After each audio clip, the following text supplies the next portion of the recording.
Okay, so this is like I had to record it again because apparently my capture recorded my OBS, not the actual goddamn gameplay. So I have to do this all over again. I hope the fear of what I've had when I was recording it the first time comes back again because holy hell. But this is incident at Grove Lake.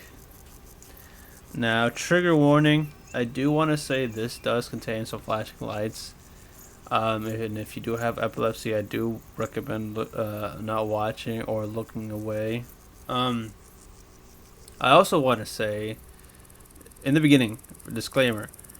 This does have like actual audio of things that have happened in the past, or so they say. With a call with Art Bell in 1997 on September 11th, where a guy called on the show, Coast to Coast AM, talking about how he was calling from Air 51, where he actually had footage or evidence or something like that about aliens. Called Art Bell, had limited time because he was being followed. Um, there is speculation that the thing is fake, that the whole call was fake, from what people have said, and from what like stuff I've been looking at. Um, it's up to you if you want to continue watching it or if you want to believe it or whatever. But yeah, I'm gonna have to do this again. Oh wait. But yeah, like I said, it does have flashing lights. Repent of your sins and turn to God, for the kingdom of heavens is near. Again, like I said, most of the stuff is sort of based on what the whole incident, the whole phone call was about. No trespassing beyond this point. This is pretty much Area 51, from what I remember. Uh, but yeah, I'm probably gonna have to try to see if I could remember the points that I made during the first recording after this whole fuck up. But yeah. And plus, in the first recording I did this, I was sleepy as hell. And my voice was a little groggy, but I'm more wide awake now, especially getting scared my ass off a few times. But yeah, again, I'll say it again. I'll probably have to put a disclaimer in the beginning too. Warning. uh.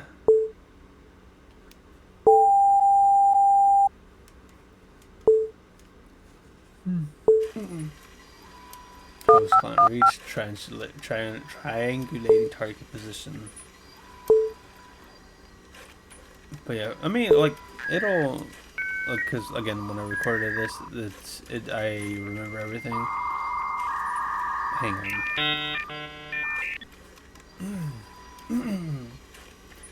Accessing audio. All right. Appreciate you taking my call. Let's get this straight. You got out unnoticed. Medical discharge. They think I have kidney stones. Not so smart as I think. S4, huh? Smarter than you know. So can we meet? Sure. Let's make it at a public place. Remember, I don't have a lot of time. Neither do I. Let's say the diner on redacted. Works for me. I'll bring what I found. Good. I'll see you soon. Remember what I have risked for this. Fuck. I remember. Even after doing this, I still can't remember to read properly. But yeah, from somewhere in northern Nevada. Yep. Arizona area 51, September 9th, 1997.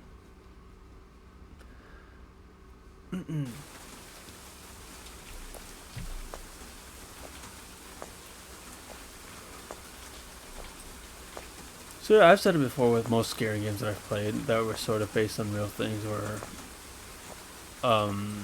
story events, stuff like that in the past.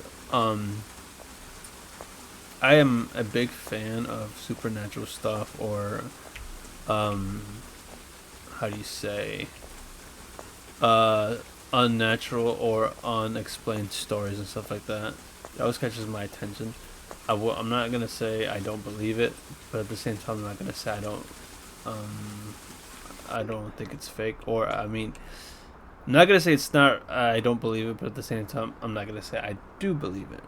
Yeah, I'm in the middle in between because I just like to hear the stories, but I also want to know actual facts. Like I actually want to see something happen in order for me to believe it.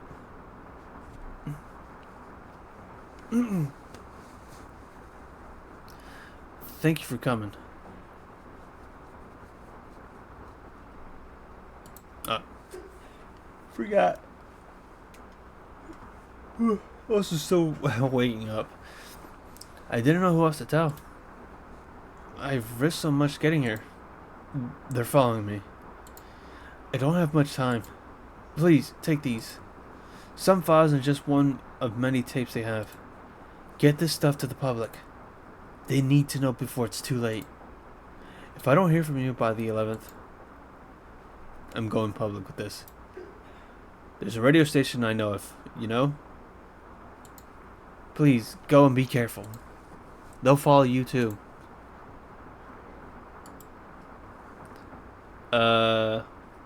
What was I saying? I already forgot. Um, yeah, I'm in the camp of I don't believe until I actually see it. I'll love to hear the stories. September 10th, 97, a day before. Oh no, the day after. I'm an idiot. Oh, so yeah, here we go. You're on the air on Ghost to Ghost AM. Hello. How you This doing? is Art Bell. Just fine. And Coast to Coast. I'm from Gulfport, Florida. Okay. Yeah. All the way across the continent from you. Yes. Um, It's a little continent, though, now.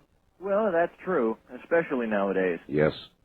I wanted to tell you about something that happened in about 1977, 1978. First person to you? To me. Okay. At the time, I was working at O'Hare Airport. I was working security there, my first job. And I was living in Chicago with other roommates. Mm-hmm. You know, all guys. That way we didn't have to worry about, doing laundry and stuff. You know, everybody's stuff was all over the place and we didn't give a care. So, I worked late nights. Communal trash. Yeah, basically. Yeah, I think I've got the picture.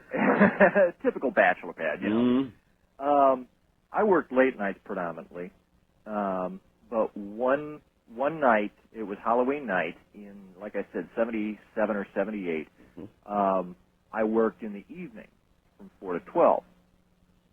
And when I got home, now these guys, the other three guys had been sort of dabbling in the occult. They'd gotten a bunch of books on demonology and stuff. Oh, my. Yeah. Your roommates were doing this, huh? Yeah, they were doing that. Now, that's a red flag right away. Didn't that worry you a little bit? Not really, because,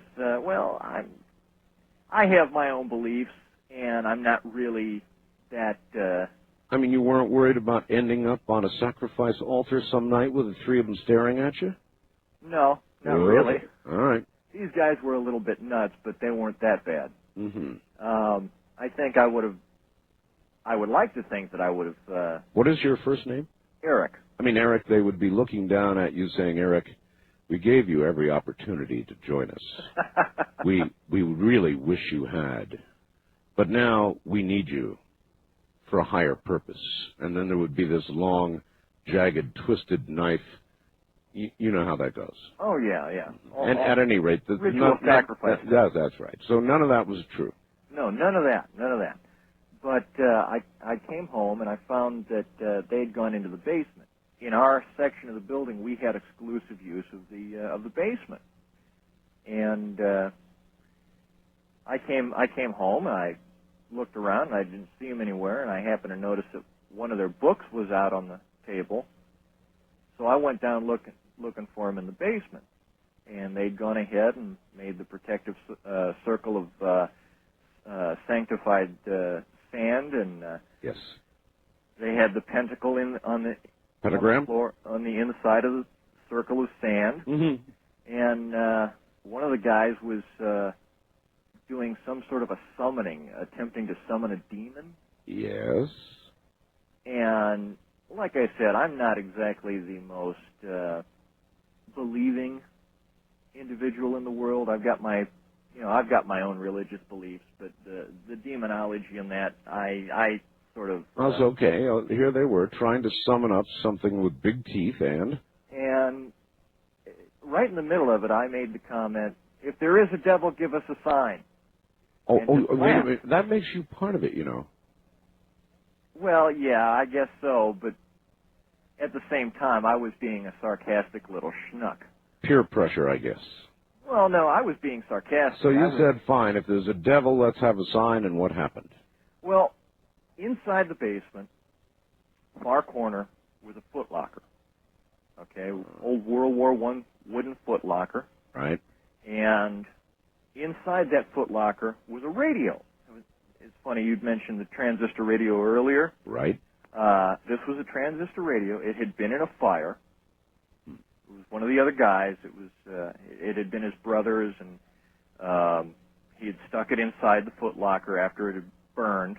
Why, I don't know, but he did. And it was one of those things where the footlocker itself was damaged. Nobody could get into it without destroying it because his younger brother had gone ahead and pulled a practical joke on him and stuck some super glue in there. Yep, that'll do it. All right, so we've got to get to the punchline here. The key had broken off. Nobody could get in. Right. That radio had not worked in I don't know how long. And immediately after I said, give us a sign, yes, that radio started playing. Well, she is a devil woman with evil on her mind. It started playing that. That's correct. Do you understand the implications of that for your soul? Yeah. That's a very nice laugh you have, but I'm being very serious. Do you understand? I understand what you're saying. Are you ready for the ride? There won't be. There won't be. Uh-huh. I know where I'm going. Do you? Yeah. Have you ever been in an elevator in like a 50 or 60 a story building, and you press the down thing and it's like you lose some of your weight and you can feel yourself lightening up as it goes down? Oh, yeah. Uh-huh. Well, that's nothing compared to the ride you're going to take. Well, maybe. Just having fun with you. But that is not good. You do not, particularly in a situation of a circle of safety, protection, a pentagram, 3 other guys, ask for a sign from the devil, and then obviously get one and not be somewhat concerned about your ultimate destination, and it won't be on a It's about 3 minutes and 10 10 seconds. It comes out of Luke Air Force Base within hours of the event over Phoenix. Here we go. Let me start the tape and I'll put a timer on. For the record, it's 03:20 hours on Friday, the 14th of March, 97. I'm talking with a gentleman. Yeah, that's actually one of like I said, that's Art Bell. That's actually shit that has happened in the past. That's one of his radios, his episodes. Again, all this stuff like catches my attention a lot. I I guess you could say I do believe some of the stuff, but at the same time, I wouldn't be like 100% believe in all of it. Most of the people just tend to fucking lie and shit like that, or they make up absurd things, or sometimes follow up someone else's story by adding their own crazy stuff, which just makes things more stupid and then makes it less credible or believable, that everybody just pushes it away and thinks it's all lies and stuff. But yeah, like I said, that's his stuff.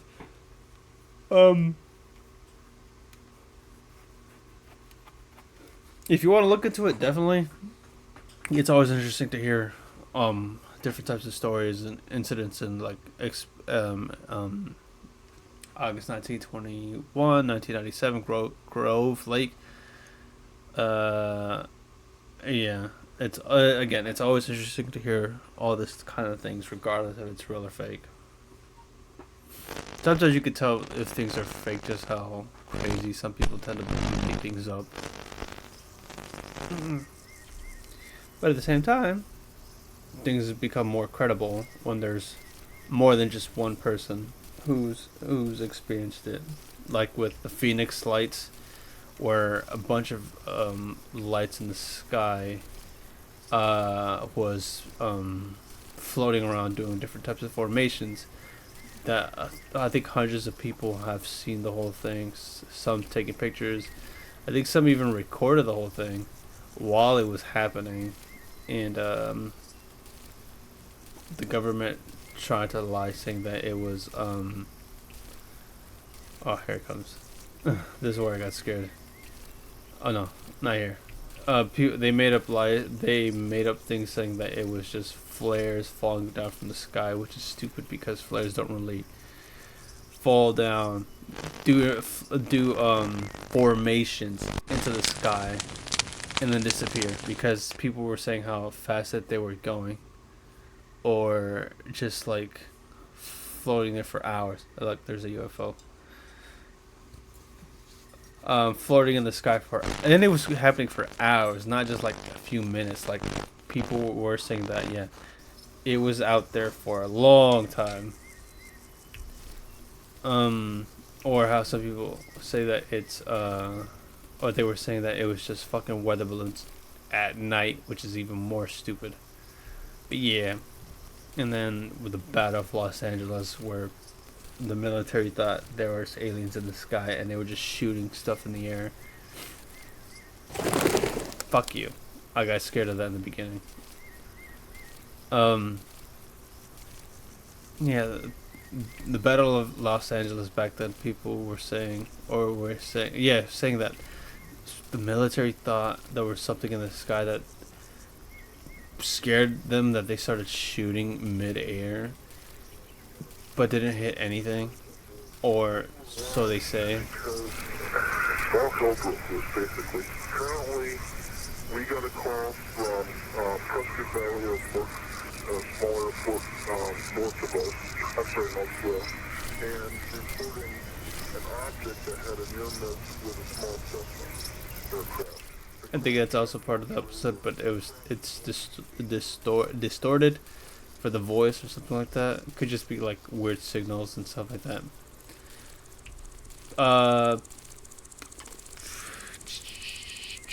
Yeah. The fuck, what was her name? It was Betty and Barney Hill. The two couple who got abducted, or believe they got abducted, or encountered a UFO. A lot of stories. Yeah, a lot of stories in the internet. When you look it up, it just makes it sound believable or interesting to hear. 4 types of encounter. But at the same time, it's not just people who are experiencing stuff. Like actual livestock and other things do experience it. Like with the fucking crop circles and stuff like that. Visual sights of an unidentified flying object (UFO), seemingly less than 500 feet away, and that show an incredible angular extension and considerable detail. Second kind. This fucking cow is actual real. A UFO event with physical effects such as interference, animal reactions, or physical trace like impressions in the ground, scorched or otherwise affected vegetation or chemical traces. Yeah, this stuff is actually kind of real, or kind of from what I'm saying. But there have been stories of farmers having some of their cattle disemboweled or stuff like that, where most of them happen to just like not disappear but die randomly, where they've just like on the picture, where their eyes, face, ears, or blood just randomly get cut off or taken out, and yet there's no traces of blood of the crime. Yeah, like blood on the crime scene to show like any of the culprits or stuff like that. There's even some stories where the cow, their skin, all that stuff is still there, but they're just like deflated, where all their blood is all their blood is just taken out, like sucked out, but there's no traces of like any blood on the floor or like footprints or stuff like that shows that somebody was there doing something with the cows. And one creepy thing is where some cows had their anus removed or ripped out or something, and nobody knows why. It's just weird. Like some people believe that here it is. Over 10,000 cows found with mysterious injuries. For decades, farmers across the world have reported a disturbing phenomenon. Cattle found dead with their organs removed, their flesh carved with surgical precisions, and not a drop of blood in sight. To this day, the FBI classifies these incidents under unexplained phenomenons. Yeah, it's fucking weird. I think if you even look up some of the pictures, some of the stuff, you could actually find photos and stuff. It's creepy as hell. UFO encounters in which an animate entity is present. These include humanoid robots and humans who seem to be occupants or pilots of a UFO. Yeah, like I've heard a lot of stories of people being abducted like that. And the fourth one. Close encounter of the fourth kind is a UFO event in which a human is abducted by a UFO or its occupants. There's a lot of stories of people being abducted, gone for like maybe a week or a month, and come back looking different, like either dead or as if they were gone for years, where like they look, I guess you could say homeless, or I don't know, for years, where homeless or skinny or something like that, but they've been gone just for like a week or two, and they've had like come up with stories of being abducted by aliens and such, and being experimented. Like this little formation right here is what people at at Phoenix experience of the Phoenix Lights. Or the story of the pilot in the military, where he was flying and reported seeing an alien up in the sky. Oh, that's me. The dude tried to follow it, but he continued to say that the thing was. Yeah, there he goes. This dude said that it continued to go up in the air more and more, and no matter how much he tried to catch up to it, it just kept ascending. And then I think he either died or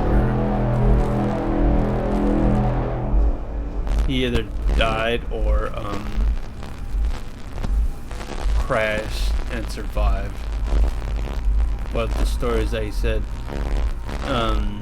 were like tried to be disproven. God, you're fucking loud. I'm trying to talk. Yeah, that they were disproven. That some people said that it was just weather balloon or Jupiter that he saw in the sky, even though it was daylight and at the time of it happening. But there was no way for him to be able to see Jupiter, especially during something. I don't remember. I think it was not aligned or something. Something to that effect, but yeah.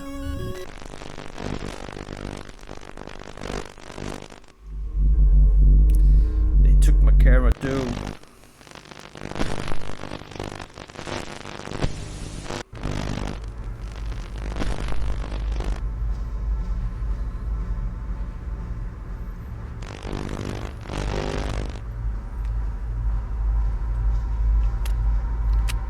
I'm in some flesh pit because it's all squishy and shit.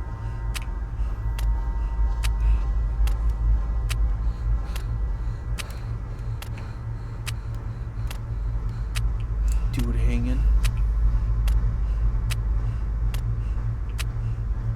Another one hanging. I think that's a lady. Dude got hit right in the nuts. And then the sound effects cue up right about now. There it is. 2 seconds late. Go this way. Ah. And I get fucking scorpion. I get dragged away. And then I meet some people along the way.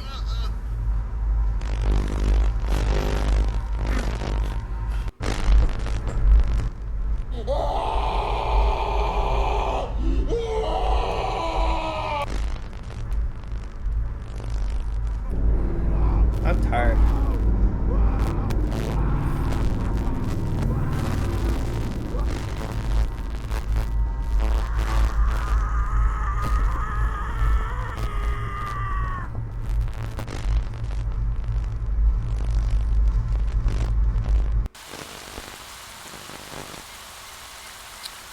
There's the camera.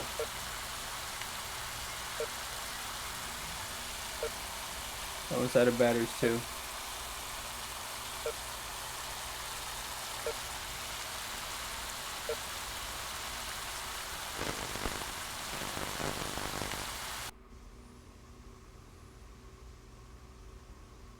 And that was it. Tape is not concluded. No further footage was recoverable. The tape will be added to Archives Section 4. Please contact your facility supervisor, debrief. Your discretion is a matter of national security. Please remember your oath and those who come before you. Check tape now. Alright.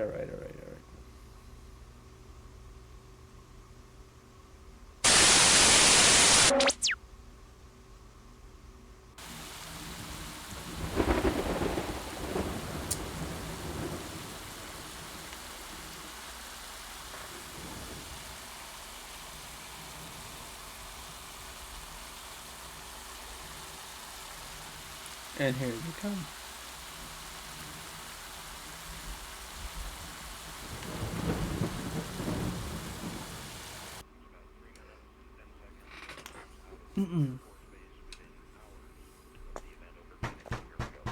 Who is it? Alright, I'm coming. Not much to do after that. And then I find it funny how this dude just has the gun in his hand and then just decides to do that weird fucking pose. And then here's the actual story from the radio that happened back then in 1997. On September 11th, 1997, talk show host Art Bell receives a frantic call from a man claiming to have worked at Area 51. Line, you're on the air. Hello. Hello, Art. Yes. Hi. I don't have a whole lot of time. Well, look, let's begin by finding out whether you're using this line properly or not. Area 51. Yeah, that's right. Were you an employee or are you now? A former employee. Former employee. I was let go on a medical discharge about a week ago, and I've kind of been running across the country. Oh man, I don't know where to start. They're gonna they'll triangulate on this position really soon. So you can't spend a lot of time on the phone. So give us something quick. Okay. Okay. What we're thinking of as aliens, Art, they're extra-dimensional beings that an earlier precursor of the space program made contact with. They are not what they claim to be. They have infiltrated a lot of aspects of the military establishment, particularly the Area 51. The disasters that are coming, the military. I'm sorry, the government knows about them, and there's a lot of safe areas in this world that they could begin moving the population to now, Art. But they're not doing anything. They are not. They want the major population centers wiped out so that the few that are left will be more easily controllable. Discharge.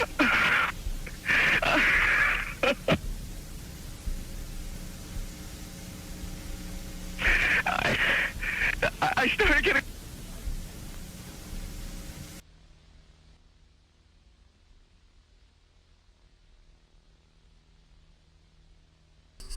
And that was it. Yep. But yeah, this is like an thanks to Dan McGarth for making this. Again, this isn't the game really isn't based off anything. It's just like fan made and stuff like that, but it does use like actual recordings and stuff like that from, again, like Art Bell and his podcast and stuff like that. But yeah, again, even though I've played it already, like literally not too long ago, and I had to record it again, it is very fun and very creative, and it's awesome to hear actual reports and incidents, stuff like that being implemented in indie games like these. Not a lot of games do that. They always tend to make things up a bit, which is fine. Like, I have no issues with that. It's just that when it comes to like actual real life stuff, that makes it, to me, 10 times more scary, because it's real life. You don't think you would actually get to hear stuff like this happen in real life, only in games, movies, and stuff like that.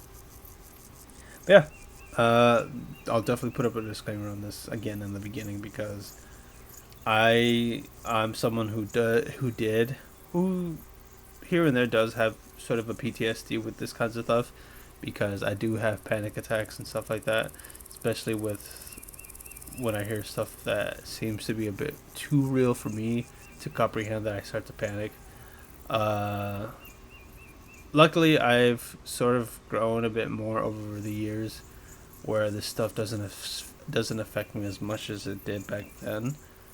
But yeah, again, this was a lot of fun to play. Creepy as fuck, but definitely fun.